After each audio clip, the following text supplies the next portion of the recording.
Кривичниот суд го одобри обвинението за рекет. Сега се чека само термини судија за да почне процесот против екс-специјалната обвинителка Катица Јанева, Боки 13 и Зоран Милевски Кичеец. Денеска зад затворени врати судот одлучил позитивно по обвинението на Вилма Русковска, подкрепено со доказниот материјал. На оценувањето не присуствувале ниту адвокатите, ниту обвинетите, ни пак обвинителката во постапката, бидејќи тоа било на нејавна седница, известуваат од Кривичниот суд.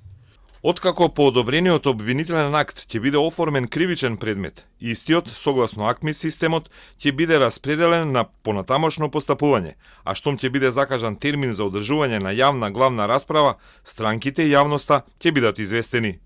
Во исто време, додека судиите од Кривичен го оценуваа обвинението, судии од апелација требаше да одлучуваат по жалбата за притворот на Јанева, но во предметот фалеле списи, па поради ова одлуката е одложена. Побарано е сега Кривичен да ги достави сите документи во апелација, за да може да се одлучи дали екс-специјалната обвинителка ќе излезе од притвор со гаранција од 3 станови. Инаку обвинението за рекет е поднесено пред 1 месец. Во него се вели дека осомничениот бизнисмен Орце Камчев му платил 1,5 милиони евра рекет на Бојан Јовановски, за да преку Јанева излезе од притвор во кој беше како осомничен во предметот на СЈО Империја. Во тоа посредувал и Зоран Милевски Кичеец, а видеоматеријали од тајни снимки и разговори се веќе објавени. Парите од рекетот наводно ги трошеле за скапа гардароба, но и скап мебел.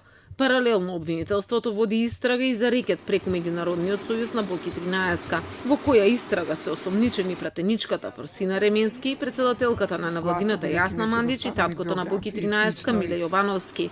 За сега обвинение за оваа истрага нема.